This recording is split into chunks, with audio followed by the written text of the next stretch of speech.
Welcome back, guys. This is Kimberly Graham, your co-host of the Affluent Marriage Podcast, and we're so excited to have you here for the continuation of our previous episode. Before we get started, I want to make sure that you guys know that you can follow us and converse with us at the Affluent Marriage Pod on Instagram. That's where you can find us to connect with us, like our content, share our content, any of those types of things, but we also want to hear your stories there as well. So excited for the new stuff that you're going to learn from today's episode, and without further ado, let's get back to the show. So that fear of, there being a breakdown in the relationship because of disagreements. Look, we've said this the last couple of pods, and we're going to say this again because for adults, right, you were talking about like our 2 and 6-year-old, which funny and oddly enough still relates to adults. But yeah. I statements, okay? We can't say this enough because this is literally like the key to having these conversations. Mm-hmm. If you're having these conversations with your spouse and you're saying you, right, you are going to see them be on edge because you are attacking them, okay? So, for example, all right, if you don't want there to be a disagreement, okay? If you're saying you're putting blame, mm-hmm. right? You're causing there to be tension and conflict. We don't want that. So, for example, babe, you can't keep coming home so late. It's crazy inconsiderate that you keep doing that, right? I'm saying you. Mm-hmm. You keep doing this to me. Which makes me feel attacked. It's rude. It's inconsiderate. Instead, turn it into an I statement, right? Babe, I feel worried. I feel worried when you come home late. I can't even sleep, right? There's a difference in those two statements. They both mean the same thing, right? But instead of saying, you're coming home late, you're saying, hey, I'm worried about you. Right. And that's truly what you mean. And so then the other person can then recognize that, oh, my actions are causing you to be worried, and that's not my intention. I will make sure that I call you before I have to work a little bit later. Or I'm sorry that I created a space where you felt uncomfortable. You are my best friend, and I don't want you feeling that way. So these are things that we have to work towards. This is not something that's like, oh, it's going to happen overnight, but it's just something you have to recognize. If you notice that you have a fear of that happening, a fear of conflict, a fear of disagreement that turns into something that will essentially break down your relationship. If you have this conversation, ask yourself, where is this coming from? How are our normal conversations occurring when I'm trying to talk about something that's a little bit tough? And how are we going to solve this problem? Is the other person receptive to even thinking about having a change in how we communicate? And your communication needs to be regular, right? We've talked about cars before, right? If I never take care of my car and then I do something drastic with it, I don't know, take a hard U-turn or something, or slam on the brake really hard or something, right? And I have not taken care of the brake pads in the car. Oh, that's going to hurt. There's going to be some issues there, right? Because I've not taken care of the car continuously, right? I've not had that normal wear and tear maintenance, you know what I mean? So you got to do the same thing with your relationship. If you're constantly having conversations and communicating and just along the way, when it comes time for these more challenging and deeper conversations, you're going to be more prepared for it. Mm-hmm. But if we never talk, if we never communicate, and then out of the blue one day, I'm just like, hey, you're not coming home on time. Right. It just seems like it came out of nowhere. Like, excuse me? Right. So number one, use the I statements, but it'll make the conversations a lot easier if you're constantly working on that communication component. Yep. All right. Number 3. Another fear with communication here. Some people don't communicate well with their spouse because they have a fear of expressing one's true thoughts and feelings due to a fear of judgment or even rejection. Mm-hmm. So as a reminder, we've talked about fear of not being heard or understood. We've talked about a fear of conflict or disagreement. And now we're talking about a fear of expressing your true thoughts and feelings because you think they might reject you. You think they might judge you for your true beliefs. I think this is one of the main conversations that we always come back to with Safe Place because you and I both had that Safe Place conversation when I decided that I wanted to be done with teaching and I wanted to try doing this business full time. It was one thing when we were doing the boutique. I think that was something that we kind of talked about and we planned it out. But when I said I was done doing the boutique and I felt like I had this burning desire to start doing financial coaching, that was I shouldn't say out of left field. I feel like that was starting to to like edge up, like it started to bubble up for me as a passion. But to actually drop my boutique business and start something new was scary. I hemmed and hawed on it for months. And when I finally had the conversation with him and I was like, I think I want to try this and I'm so scared. And I didn't want his necessarily, I was afraid like that there would be rejection. No, Kim, do you know what you've already done so far? You've already been in this boutique. Why give that up? Why are you doing something else, right? That's the type of fear of rejection we're talking about, right? But you want to be able to go to your spouse with those crazy wild dreams and you want them to be able to absolutely hear you. Absolutely. And, you know, I wish when we talked about fear of, you know, communication and expressing your true thoughts, you're afraid of being rejected. Like, I wish that this fear would be labeled as irrational. Mm-hmm. Like, I really wish it would be considered an irrational fear, but it's not. It's like, not. It is so rational. Really like, it is not uncommon for someone to express their thoughts or their feelings and be judged and be rejected. And that sucks. But, you know, hopefully you and your spouse, who should be your best friend, by the way, like, hopefully you've cultivated this relationship where if you share your thoughts and your feelings, like, you will be received openly, you know, with open arms, and they'll be like, hey, I hear you, I see you. Right. Right. So I wish it were irrational, but, you know, it's not. Now, you talked about rejection. I feel like, man, I'm just like, I know. Like we're in therapy. I already see the notes. I got you on the couch here laying down, you know, your hands like, you know, draped across yourself, and I'm just having this conversation with you, you know. I'm in therapy. I'm not saying that you were rejected as a kid. That's not what I'm saying. Nope. But all throughout our relationship, I mean, since the first year that we were together and we were both brace-faced, you know, just adorable, like, you have always talked to me. I'm not making this up. You've talked to me about how rejection is hard for you. It is. Like in friend groups, in friend groups, or, you know, putting a proposal out there for a work or something. Like, the idea of being turned away is hard for you. It's so hard. I don't like, it goes back to that, like, I like harmony. I like for people to be happy. I like for people to like me. I like to know. I like to be validated that you like me. I like to be validated in lots of different things, and not needy in the least bit, but just like I just need some type of sign that you're like good. And I need that reciprocity. That's not a word. Reciprocation. Reciprocity is what I was thinking. And I was like, that's a very, very interesting word. But anyway, that's what I need. So that fear of rejection, and it's not really so much with work. Like, yeah, I might be a little bit like, oh, but I guess in work, I'm like, I'm supposed to be rejected. Like, absolutely. That's a little bit easier for me to, like, you know, that's a part of this situation, but with friend groups, especially. And funnily enough, like in business, it happens to me when I'm with it's not like when I'm networking. Well, it is sometimes when I'm networking, because I'm like, what if they don't like me? I really like this person and I want them to like me, but what if they don't like me? What if I'm not this enough for them? And I learn more to be like, no, I have to just be myself, and there's nothing I can do. If they don't like me, they don't like me. Like, I have to say it over and over to myself. But I don't know where that came from. I think that just comes from that harmonious, like, want. Sure. And I want that with people that I connect with. I want them to feel that. I want that to be emulated, and I want them to reflect it back, that they like me. And here's where I'm going with that. I read a book over the summer called Getting the Love You Want. It's a book on communication and marriage. Oh, okay. And part of this I did not read this book, so no, I cannot this was vouch me, on it. You know, back when I was trying to be a love doctor. No, I value our marriage, and I knew we were going to be doing this podcast, and I'm like, I just wonder what some of these authors have to say about communication. You know, I'm always trying to grow. I found it fascinating that this author focused on the mind. I believe they were also like a psychologist, so they're kind of like, you know, that was a profession. Yeah. But I want to talk about neuroplasticity. That sounds fun. Talking about the brain. The cabeza. And how, like, you know, I was going to say moldy. It is. It is moldy. But it is meldable.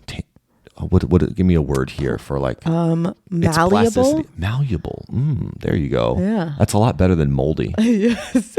Malleable. It's funny because like I'm talking about a book that I read and I use a word like neuroplasticity, and then I'm like, and now Dan Graham's going to come up with a word to describe neuroplasticity. How about moldy? Hey, it's all good, man. Malleable. All right. So neuroplasticity states that our brains are impacted and changed by the experiences that we have with others in the outside world.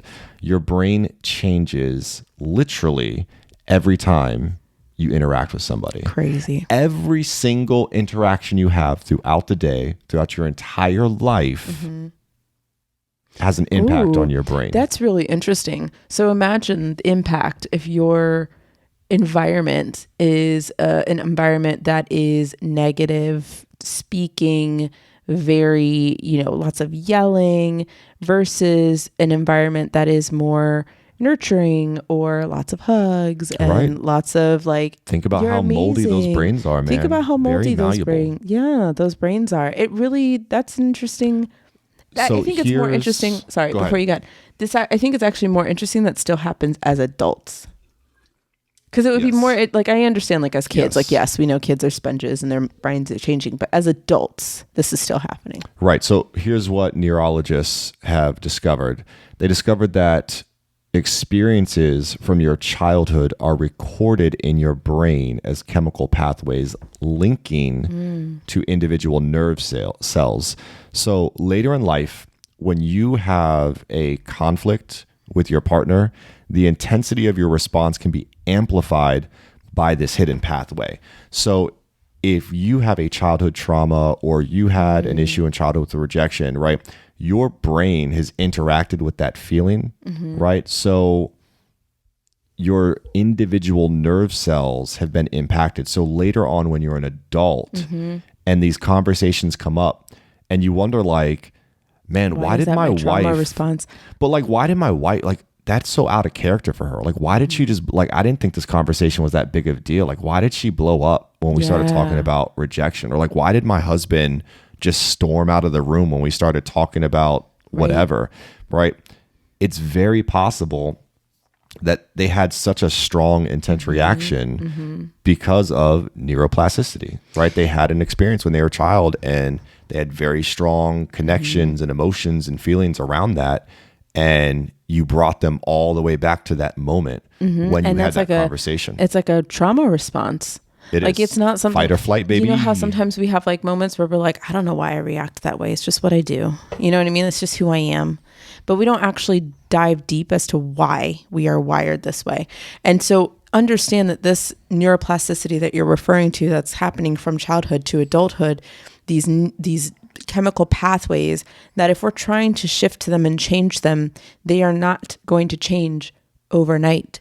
It's going to take time for that trauma response to be like honed in, to be like, no, we don't do that anymore, brain. Remember, we like do this instead. And so that's why, like, I mean, there are still even times now, like with different things that I will catch myself in this, like, childhood experiences of rejection, whether it's from friend groups or whether it's not really from my parents. I really think it's just from like social groups that I maybe was ostracized from when I was growing up, that carry over into what's happening in business and creating something, and like even in marriage and everything like that. Like, do you still love me? Which, I mean, if you've seen, like, my husband like really, really loves me, and I know that, but for whatever reason, there's always the camera. There's always like things happening. So anyway, so like you have to like train your brain, and I sometimes have to catch myself like, nope, that's not right. That's not what we do anymore, brain. And you have to like trigger that. So I don't know. I just feel like, again, this is another reason that if you're nodding your head and you're like saying, wow, I'm recognizing that there's a lot of trauma responses that I do, and there's a lot of things that I can't really explain. This is a really good episode for you to recognize that it is okay to go talk to someone and understand where, like, the root cause of these things, so you can start to create change for yourself. Right. So therapy is amazing. Yes. So, but what I'm trying to, I guess part of what I'm trying to say here is you have a fear of expressing your true thoughts and feelings, and that is a rational fear. I get it. what I'm also trying to express is why your partner might be judgmental or might, reject something you're saying or disagree vehemently with you. Like, not have that open mind, like you mentioned. It could very well be because of some childhood trauma or childhood experience, and it has impacted their neurological pathways, right? They're having these strong emotions because of those individual nerve cells that are reacting, right? Yeah. And that's just like a reaction in their brain, right? It's not something that they can, like, that's their life, that's their experience. Like, they can't just change that, like you said, overnight. Right. So it's important. Yes, you're afraid, but it's also important to understand where they're coming afraid. from, Yeah, right? There's two parts to this, right? Yeah. They're responding for a reason. You're afraid for a reason. You guys got to come together and figure out how do you, why both these things are happening. Right. And how does that affect our conversations, and how do we make sure that it doesn't? How do we recognize these triggers, and can I call you out on it without you feeling like I'm attacking you? You know, like, how can I help you understand, like, hey, this is not really you talking to me. This is the response talking to me. How do you call that out? Sure. We're going to go on to number 4 here, but I want to leave with a little quote here for number 3. All right. Okay. This is another T. Harv Eker quote, because he's my guy. And we kind of said this with Susan Jeffers as well, so it all kind of ties in together. It is not necessary to try to get rid of fear in order to succeed. That's really important. You can be successful in your marriage. You can be successful in communication with your spouse. You can be successful with money without getting rid of fear. And you probably won't get rid of fear. No. Fear is always going to be there, right? Overcoming fear, I feel, means more like diminishing fear. Like, you know, it's not as strong of a feeling, but there'll always be some fear there. Oh, there's always going to be fear there. I did theater all through college, and with every show, it got easier, opening night to be on stage. But that fears are always there, but it does get easier. Yeah, because you took the steps to do it over and over and over and over again, that you were able to overcome that initial, like, oh my gosh, overwhelm. In the same way that today with my 30 minutes, I was like, okay, I need to get over this step of rejection, of possible rejection that I could have from talking to people. And what if they say no, to talking with me? I had to recognize that the reason why it was so hard for me is because I'm always looking at the outcome. What's the outcome? What's the outcome? And I have to release the outcome. I can't control that, but I can control just going up and saying, hi, this is who I am. I know not everyone watches Love is Blind, but number 4, I'm going to call this Jackie. Oh, Lord. Number 4. If you're watching season 4, you know why I made that response. In communicating with your spouse, there are 5 fears that we're talking about. Number 4, fear of being vulnerable and opening up to one's partner. I said Jackie because in the show Love is Blind, Jackie and her partner had a tough time communicating because she just wasn't used to that emotional side. And her partner was a little too emotional for her. No. He was very vulnerable. Amazing. I didn't say he wasn't. He was very vulnerable. She was not. And they had a tough time, right? So this is a real fear that people experience. Right. Here's the deal. We're all human, right? When Kim talked about this a few times, but when I was in therapy, one of our main things that we talked about was the cognitive triangle. We had learned a lot about that. I love that I would go to my therapy sessions because I still struggle with anxiety, and it really started during the pandemic. Never mind, that's a whole different conversation. But it started during the pandemic, so I didn't realize this until like 2 or 3 years later, but I was struggling heavily with anxiety, and it was keeping me up at night, and I was starting to have panic attacks. So I went to therapy, but I thought it was funny that I would have these sessions with my therapist, and then I would come home and basically like reiterate everything that I talked about to my wife. So I basically had the therapy session a second time, and I took Kim along the ride with me. I loved it, honestly, because I had some coping. I was like, oh, wow, I can use that. I'm going to use that in my tool belt. Yes. And Cognitive we do box triangle, breathing wonderful. all the time now. what things we don't use the word control, we use the word manage. Okay. What can I Sure. What can I manage? be present? I can't control or I can't manage present. the outcome. Oh yeah. We're like a walking bunch of therapists up in here I'm talking saying, to each so other. the cognitive triangle, right? The idea of the triangle is there's 3 parts, right? So there are your thoughts, your feelings, and your behaviors or actions, right? So your thoughts is where it all begins. You start with thoughts in your mind, right? Everything begins in your mind. You have your thoughts, and those thoughts, after thinking them, they create feelings. And as you experience those feelings, whether it's anger or bitterness or resent or joy, whatever that feeling is, then with that feeling, there is going to be an action, right? If you're immensely sad, the action might be to cry or to, go isolate. If it's joy, it might be to, smile or laugh or embrace, or be social. If it's bitterness or resentment, it might be screaming. There's an action that comes with these feelings, right? So this triangle, it loops around, right? It cycles. So after there's those behaviors, it goes back to now you have thoughts again. Right. And it just continues to go and go and go, right? So what I guess was eye-opening to me, because with anxiety, you're feeling all these, there's an actual physical response to your body with anxiety, right? Like you feel your heart palpitations and you feel like your muscle fatigue and like there's an actual physical response to your body. And it was crazy to me to realize like I'm doing this to myself. Like it's all in my mind. Like it starts with my thoughts. Like I'm having these thoughts that are making me feel this way.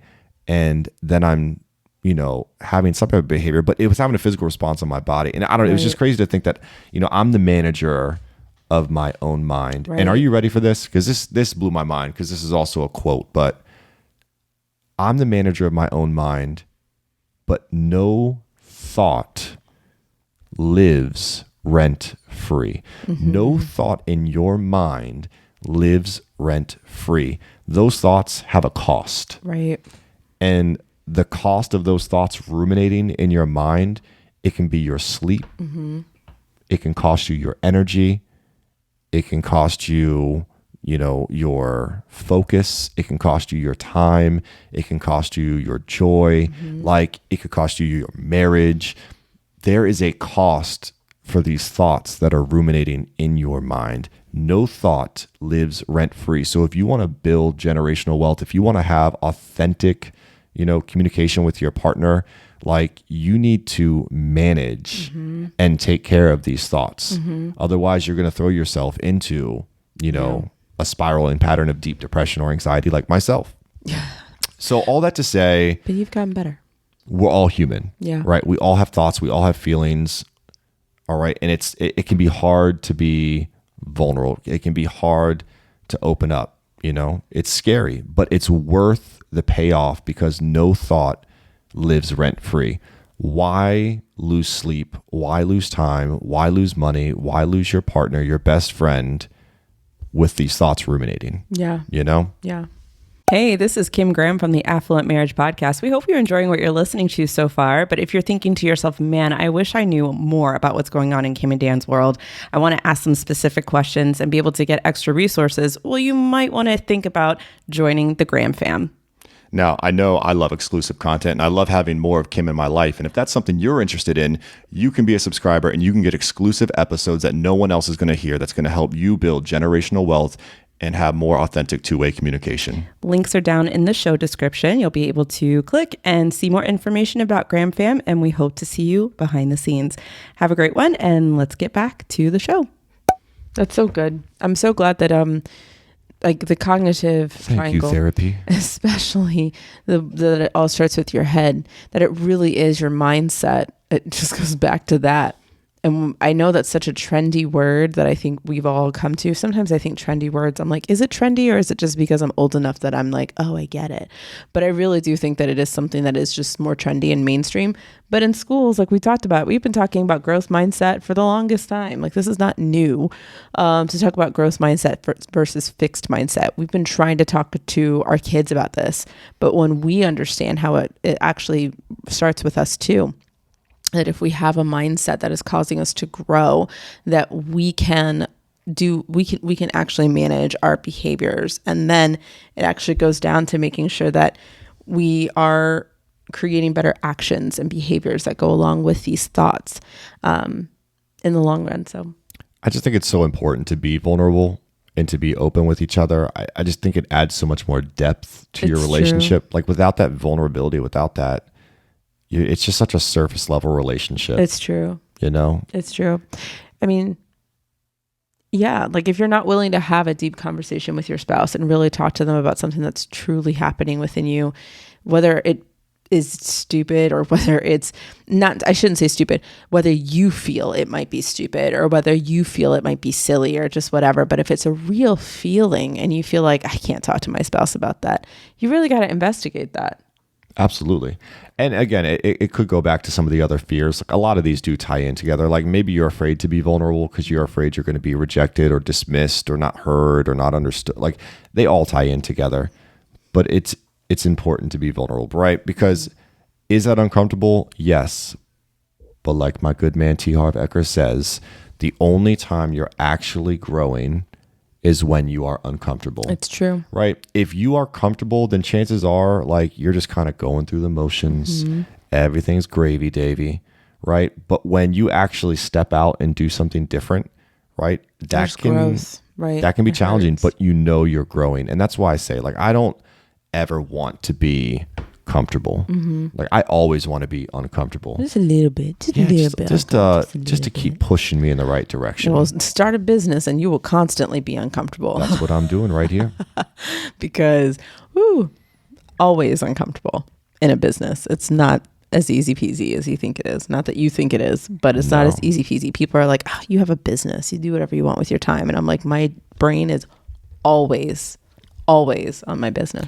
We are moving on to number 5. So let me do a quick recap here before we jump into number 5. Mm-hmm. Number 1, right?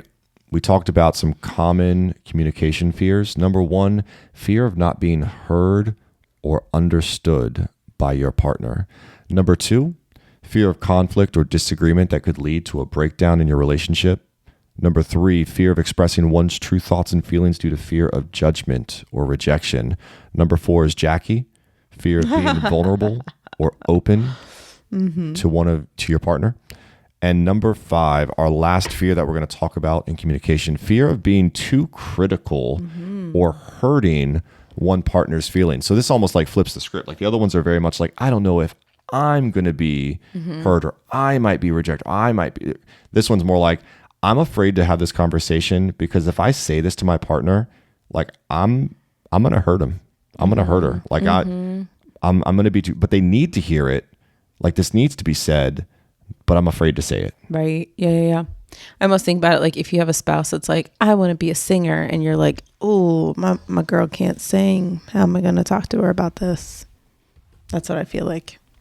Is that because I can't sing? Like, is there something you want to tell me? Do you want to be a singer? I mean, if you decided that you wanted to be a singer on Broadway, then we can talk. I could be an auto-tune singer. Yes, you absolutely could, baby. Yeah, I think this one's hard because, this fear comes from love, right? Like you care so much about your partner and their feelings and their emotions that you don't want to crush them. You don't want to hurt them. But look, here's the deal, man. If my zipper's down or if, I got like a boogie in my nose or I've got a piece of like relish or something in my teeth or something, like I'm going to need you to tell me, right? Like I care about me enough to hurt my feelings. And it's not even like that. Like I care about you enough that I care about your appearance. Not that I want your appearance, but because I want the real you to be exuded, right? And exude me. So I know that if you are not feeling, or if you do not look the 100% best that I know is your standard, I'm going to tell you. I love that you think that I have standards. You do have standards. I wear sweatpants most days. So do I. All right. So I know I'm joking around here Work with like from home life. stuff in the teeth and the boogies in the nose and stuff. But, you know, we grow the most from our failures, from our mistakes. Mm-hmm. So that's where we learn. That's where we grow. Doing something the right way, doing something correctly, it reinforces, you know, what we learn from all of those mistakes along the way. So it is important, you know, to talk to your spouse and to be critical, you know, not to hurt feelings, but it's important to critique them and help them out so that they are growing. I always like, I like that your next point is to establish a safe place. Right, because this goes with literally all 5 fears. Right. Like, this is going to make your life so much easier. But also, there are different things like the sandwich method that's really great to use for conflict. That? So I like sandwiches. Sandwiches, right? So all of those different types of things like conflicts, or if I'm trying to have a conversation with someone that I know that might hurt their feelings, but I know that it's good for them and I need to tell them. So we use the sandwich method. So the sandwich method is to start with a good compliment or something that's good about the other person to make sure that they're happy. Slip in the stuff that you're like, this is what I really need to tell you. This is like the place, this is the thing that I need you to work on, or the thing that I'm, it might be a little bit critical. And then sandwich it with something else that's good, right? So you'll always want, and this again goes back to the safe place conversation and having authentic communication with your spouse. If you're saying more positive things over and over and over and over and over and over again, not the same thing, right? Like, be authentic. But like, if you're saying positive things to your spouse more often than not, then the critical thing you do tell me, I know comes out of love, right? Because there's more positive things that you've said to me over the time, that this one thing is not like the only thing that you've actually shown that you've had interest in something that I'm doing, So when you say that, I'm like, oh, this is a real thing that you've been thinking about. And yeah, it kind of hurts, but I need to hear that. Thank you so much for telling me that, right? As opposed to if you don't say anything really to me that is positive or any other and then the only thing I see is a negative comment from you, I'm thinking, wow, this dude really hates me. You know what I mean? Like, so there's a way that you can approach it so that having these conflicting or, these conversations where you have to be critical are not so hard. Yeah, it's just coming to me all the time that you use this sandwich technique on me, and I just never realized it. Like, how many times are you just like, babe, thank you so much for loading the dishwasher. Hey, do you think you could wipe off the counter, like all that water that's like on the counter, that you do when you do this? Babe, but you're incredible. Thank you so much for all you do. I just love you so much. Like, you went compliment dishwasher. Here's what you need to work on, wipe down the counters, and like, oh, I just love you. Oh my goodness. And that's all day, every day. That's not all day, every day. But I guess I don't recognize that I do it. But again, you like some sandwiches, man. That goes back to that harmonious nature of me. I do this with my clients. I know I do this with my clients. I tell them, this is something I'm really proud of. I'm so proud of you. Here's what I need you to work on. But you're doing such a great job. Look how far you've come. You know what I mean? Like, I always want them to know that I am so, so, so, so proud of my clients. But there are some things that we need to work on because, listen, I know that I believe the most out of you, and this right here ain't it. So I need you to fix it. But here are some other things that you're doing really great on, and I'm really proud of you.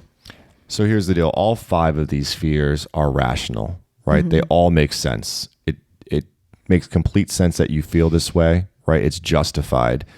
But having that safe place is going to make these fears a little bit more manageable. Mm-hmm. If you set a time and place, you make it a date, all right, you set those boundaries, you're respectful, right? You're doing all the things that we talked about in our safe place conversation. And that's on Graham Fam, by the way, episode 10. So if you're not on Graham Fam, this is your sign. Or you can try to figure it out from episode 11, which was a fun day, free day. You can try to piecemeal it and figure it out, but it's all there on episode 10. But if you do these things, then once you've established that safe place, having these conversations is going to be so much easier and manageable to have. And yes, you will still be timid going into that conversation because you're slightly unsure. You're putting your heart out there and you're saying, what are you going to do with it now that I'm telling you these things? You're being vulnerable. Mm-hmm. But like, it's going to make all the difference to have that safe place conversation with your partner around fear, right? Absolutely. So here is our next quote. If you're willing to do only what's easy, life will be hard. But if you're willing to do what's hard, life will be easy. Yep. I think about this. If you're willing to only do what's easy, right? It's probably easy to be like, you know what? I'm just not going to tell my spouse that I don't like that. I'm just going to Right. deal with it. Like it, life's going to be hard because you're going to have all these pet peeves. You're going to be like, oh, Forget he left water on the counter again after he did the dishes, or oh, he didn't fold his clothes, And or all oh, of a she didn't sudden, do this. you're over there festering about And- something over the last 5 years, Right, you're and they have bitter. no idea. You're unhappy, right? Life is going to be hard, right? But it is easy to ignore. Right. But you know what's funny though? Because how many times do I hear stories about people being in the office of their lawyer, of their therapist or whatever, their marriage therapist, and they're talking about the tiniest things, like the way that you do this and the way that you do this. And he's like, well, when did this happen? Like, what? And there's all these tiny little grievances that you never just aired out, and they build up, man. And when they build up, they explode. And you just have to really think about that, like that every single time that you have that hard conversation, even if it's a smaller conversation, you're creating an even stronger version of yourself that later on it'll be an easier conversation.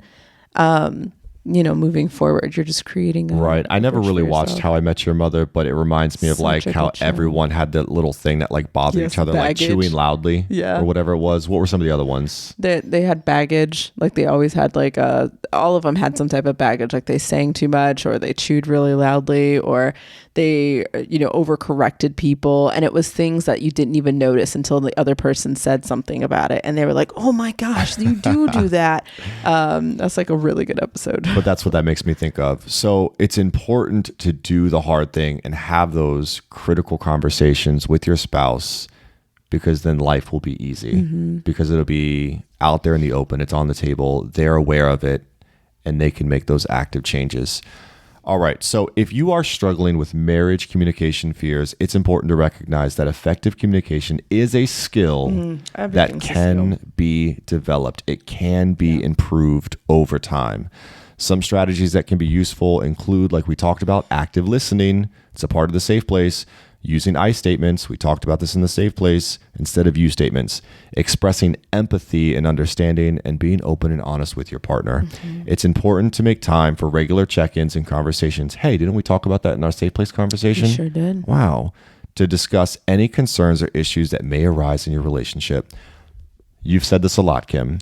Seeking support Please, from guys. a couples therapist or Go counselor to can a also be helpful in learning effective communication skills and overcoming communication fears. You can definitely go online. You can look things up. You can try it all out. You can read the books. And I encourage you to do that, right? Try to do it yourself.